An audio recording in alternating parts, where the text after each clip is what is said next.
Pinagtatakpan ng Amerika ang katotohanan sa likod ng mga unidentified flying objects o UFO. Pinatotohanan ito ng ilang nakakita ng umano'y alien. Nagbabalik si Gerard de la Peña. Totoo ang aliens at matagal na itong alam ng gobyerno ng Amerika.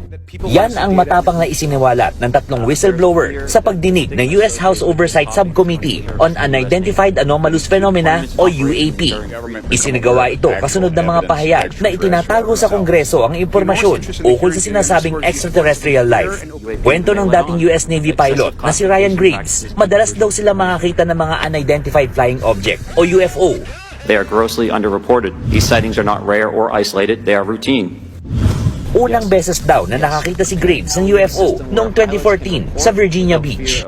Dumalas daw ang nakita nilang UFO matapos ma-upgrade ang kanilang jet radars. Marami ang nagsasabi na hindi na lamang mga tao ang naninirahan sa mundong ibabaw.